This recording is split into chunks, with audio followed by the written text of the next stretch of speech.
નૂતન વર્ષના પ્રારંભે ગુજરાત કોંગ્રેસનું સમગ્ર શીર્ષ નેતૃત્વ ખોડલધામ પહોંચ્યું. પ્રભારી મુકુલ વાસનિક, પ્રદેશ પ્રમુખ અમિત ચાવડા, ગેનીબેન ઠાકોર સહિતના આગેવાનોએ મા ખોડલના ચરણોમાં શીશ ઝુકાવી પૂજા અર્ચના કરી અને ધ્વજારોહણ કર્યું. ખોડલધામ ટ્રસ્ટના ચેરમેન નરેશ પટેલે તેમનું આદરણીય સ્વાગત કર્યું. આ મુલાકાતને આસ્થા અને શ્રદ્ધા સાથે જોડીને બિનરાજકીય ગણાવતા કોંગ્રેસીઓએ સરકાર પર તીખા પ્રહાર કર્યા. અમિત ચાવડાએ કહ્યું કે કમોસમી વરસાદથી ખેડૂતોનો પાક નષ્ટ થયો, પરંતુ સરકાર મદદ કરતી નથી. કાયદો વ્યવસ્થા કથળી છે, હત્યા બળાત્કારની ઘટનાઓ વધી છે, યુવાનો ભવિષ્યથી ચિંતિત છે. વિપક્ષ તરીકે અમે લડીશું. તેમણે મતદાર યાદી સુધારણામાં ચૂંટણી પંચની નિષ્પક્ષતા પર પણ સવાલ ઉઠાવ્યા. સમુદાયોને ટાર્ગેટ કરી વોટ કાપવાનું ષડયંત્ર ચાલે છે. મુકુલ વાસનિકે હિન્દીમાં જણાવ્યું કે આ મુલાકાતમાં કોઈ રાજનીતિ નથી, માત્ર શ્રદ્ધા અને દર્શન માટે આવ્યા છે. તેમણે નરેશ પટેલ સાથે સંસ્થાની સેવાઓની ચર્ચા કરી. ગેનીબેન ઠાકોરે કહ્યું કે આસ્થાનું પ્રતીક છે. સમાજમાં ભાઈચારો અને વિપક્ષની ભૂમિકા માટે આશીર્વાદ માંગ્યા. તેમણે અલ્પેશ ઠાકોર સાથેની મુલાકાતને સામાજિક સુધારા સાથે જોડી. રાજકીય ગલિયારામાં આ મુલાકાતની સૂચક માનવામાં આવી રહી છે. તાજેતરમાં આનંદીબેન પટેલ અને તેમની દીકરી અનાર પટેલની મુલાકાત તથા ભાજપ પ્રમુખ સી.આર. પાટીલના ભોજન પછી કોંગ્રેસની હાજરી સંતુલનનો પ્રયાસ દર્શાવે છે. આગામી દિવસોમાં ખોડલધામને લઈને નવા વિકાસ થાય તો આશ્ચર્ય નહીં. આજે ખોડલધામના આંગણે કોંગ્રેસના આગેવાનો ધ્વજારોહણ કરવા માટે પધાર્યા છે. માં ખોડલનું ધામ એ સમગ્ર ગુજરાત માટે આસ્થાનું ધામ છે. ત્યાં કોઈ આવે તો એમનું સ્વાગત જ હોય. પરંતુ કોંગ્રેસનો ઈરાદો ચૂંટણીના શ્રી ગણેશ કરવા માટેનો પ્રચારનો છે. અને જે રીતે ગુજરાતમાં કોંગ્રેસના શાસનમાં સૌરાષ્ટ્રના ખેડૂતોના દીકરાઓ ગાંધીનગરમાં વીજળી માગવા ગયા હતા, એમની પર ગોળીઓ ચલાવી હતી. ઘણા દીકરાઓ મોતને ઘાટ ઉતાર્યા હતા. આજે પણ એમની ખાંભીઓ ગાંધીનગરમાં જીવંત છે. સૌરાષ્ટ્રના પાટીદાર નેતાઓની હત્યા કોંગ્રેસના સમયમાં જ થઈ હતી. સૌરાષ્ટ્રના પાટીદારો અને ખેડૂતો ક્યારેય આ ઘટનાઓને ભૂલશે નહીં. કોંગ્રેસના શાસનમાં સૌરાષ્ટ્રમાં અને ગુજરાતમાં ખેડૂતો પર જે રીતે અત્યાચારો થતા હતા, જે રીતે સીમ ચોરીઓ થતી હતી, એ વાતને હજુ પણ ખેડૂતોને અને પાટીદારોને યાદ છે. એટલે કોંગ્રેસ કોઈ પણ પ્રકારના લોકોની વચ્ચે ભ્રમ ફેલાવવાનો પ્રયત્નો કરે અથવા તો પાટીદારોને રીઝવવાની વાતો કરતા હોય તો પાટીદાર સમાજ ક્યારેય કોંગ્રેસને ભૂલશે નહીં. એટલા માટે કે ભૂતકાળમાં કેન્દ્રમાં પણ કોંગ્રેસનું શાસન વર્ષો સુધી રહ્યું અને રાજ્યમાં પણ શાસન વર્ષો સુધી રહ્યું. એક પણ પાટીદાર નેતાને ક્યારેય કોંગ્રેસે પ્રોજેક્ટ કર્યા નથી, એમને વધારાની મહત્વની જવાબદારીઓ આપી નથી. એ ગુજરાતના પાટીદારો સારી રીતે જાણે છે. देखिए, आज प्रदेश कांग्रेस कमेटी के अध्यक्ष अमित चावड़ा जी, हमारे विधायक दल के नेता तुषार चौधरी जी, परेश धनानी जी, भूपेंद्र मडावी जी और तमाम कांग्रेस जन, यहाँ तक कि मैं कहूँ कि समस्त कांग्रेस जनों की ओर से आज यहाँ पर खोडलधाम में हम ये महत्वपूर्ण आस्था का जो केंद्र है, श्रद्धा स्थान है, यहाँ पर दर्शन करने के लिए और ध्वजा चढ़ाने के लिए यहाँ पर आए।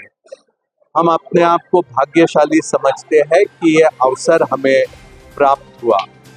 यहाँ आने के पीछे किसी भी तरह से कोई राजनीति नहीं है, किसी चुनाव से इसका कोई संबंध नहीं है। सिर्फ ये एक महत्वपूर्ण आस्था का केंद्र है। हजारों नहीं, लाखों नहीं, करोड़ों लोगों की आस्था खोडलधाम पर टिकी हुई है और इसी आस्था के चलते हुए हम यहाँ पर माता का दर्शन करने, अपने श्रद्धा सुमन अर्पित करने के उद्देश्य से यहाँ पर उपस्थित हुए।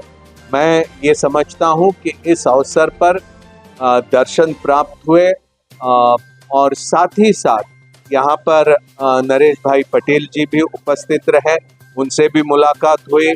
उनसे भी इस प्रांगण में हमने जाकर किस तरह से खोडलधाम आज है और भविष्य में किस तरह से इसका विस्तार होगा, उसके बारे में हमें जानकारी प्राप्त हुई।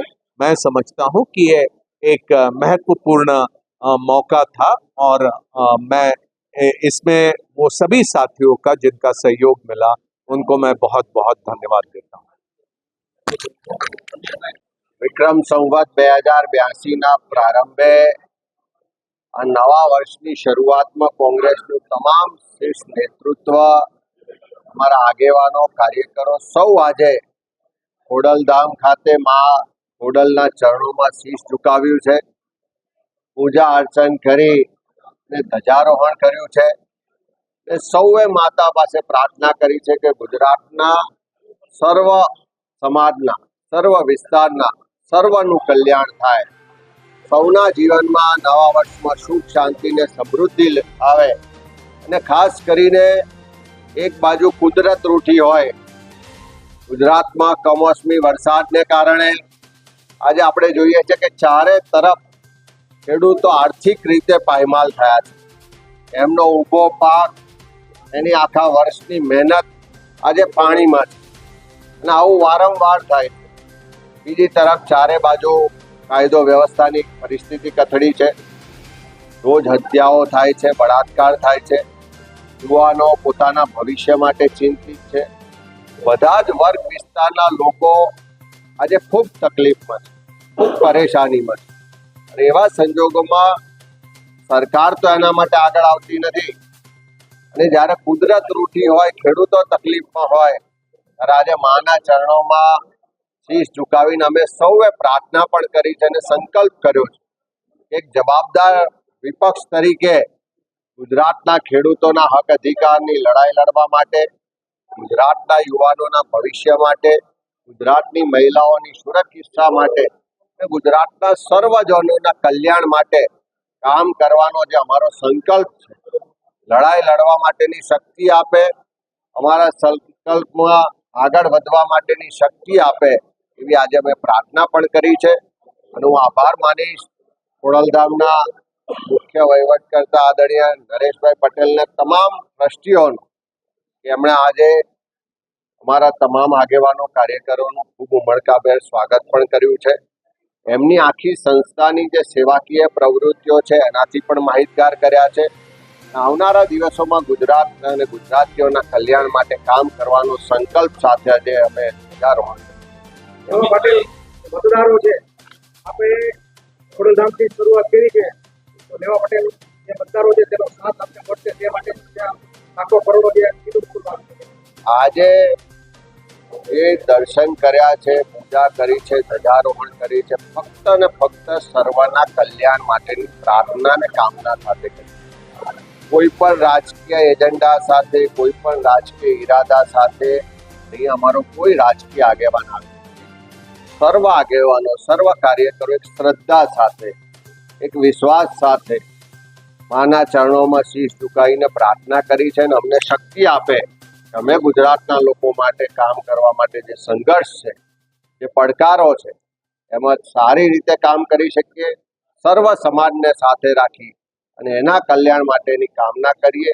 જે ગુજરાત એક પ્રગતિશીલ રાજ્ય તરીકે આખા દેશમાં જાણીતું હતું, જે ગુજરાત ગાંધી સરદારનું ગુજરાત શાંતિ માટે, સલામતી માટે જાણીતું હતું, વેપાર માટે જાણીતું હતું, એમાં આજે બધા જ લોકો તકલીફમાં છે.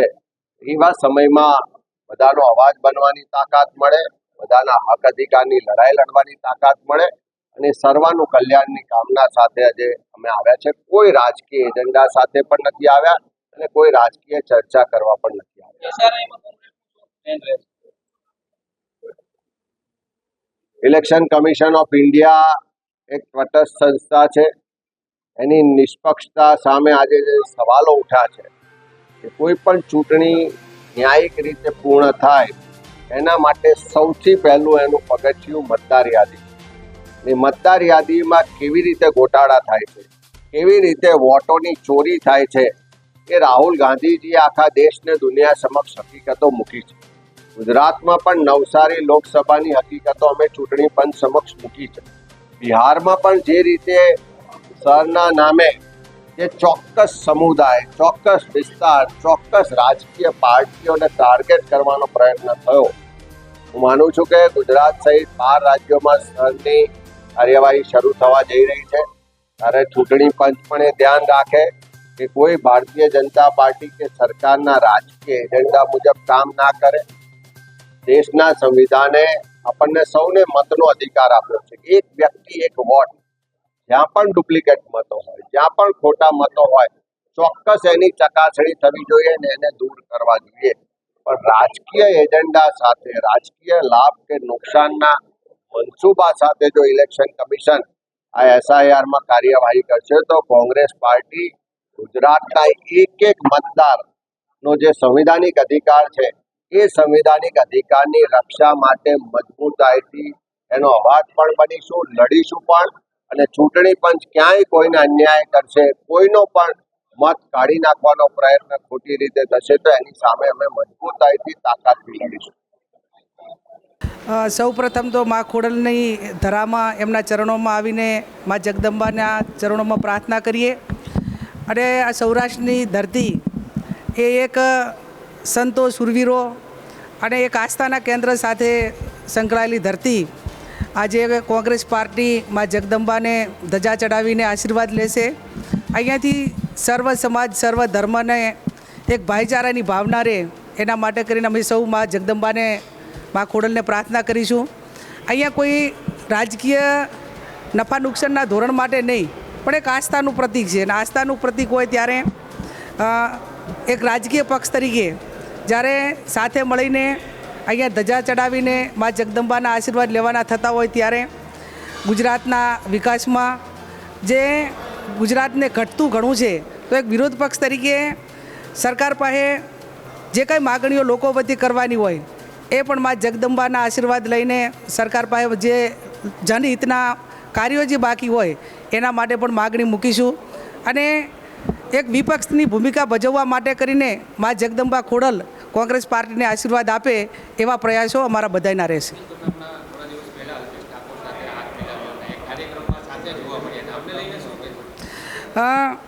ખોડલ ધામ હોય એટલે પાટીદાર સમાજનું આસ્થાનું કેન્દ્ર ગણાય, અર્બુદા હોય એટલે ચૌધરી સમાજનું ગણાય, દુધરેજ હોય એટલે રબારી સમાજ, એમ અલગ અલગ સમાજના ધાર્મિક સ્થાન છે. એમ સદારામ બાપુનું ઉત્તર ગુજરાતનું ટોટાણા એક આસ્થાનું અને ધાર્મિક, એક સામાજિક, શૈક્ષણિક હોય કે કોઈ પણ સમાજનું કામ કરવા માટેનું અમારું આસ્થાનું કેન્દ્ર છે. તો અમે ત્યાં કોઈ રાજકીય વાત નથી કરી કે આવનાર સમયની અંદર સમાજમાં જે બદીઓ છે નાના મોટી કઈ રીતે નીકળે, સમાજના સુધારા કઈ રીતે આવે, સામાજિક પ્રસંગો હોય, ધાર્મિક પ્રસંગો હોય તો ઓછા ખર્ચાથી કઈ રીતે થઈ શકે, અને બીજા સમાજો સમાજના હિત માટે એક સ્ટેજ ઉપર આવે છે તો ઠાકોર સમાજને પણ આવડો મોટો સમુદાય છે તો એક સ્ટેજ ઉપર આવીને સમાજને પ્રેરણા પૂરી પાડવી પડે અને કામો માટે આગળ વધવું પડે. એ જ માત્ર મારી વાત હતી. કોઈ ભાજપ, કોંગ્રેસ કે કોઈ રાજકીય, કોઈ પક્ષાપક્ષીવાળી વાત નથી. Thank you. Bureau report, CN24 news. હવે જુઓ દેશ દુનિયાની તમામ ખબરો તમારી આંગળીના ટેરવે. ઉઠાવો મોબાઈલ અને Google Play Store પરથી ડાઉનલોડ કરો અમારી CN24 ન્યૂઝ મોબાઈલ એપ.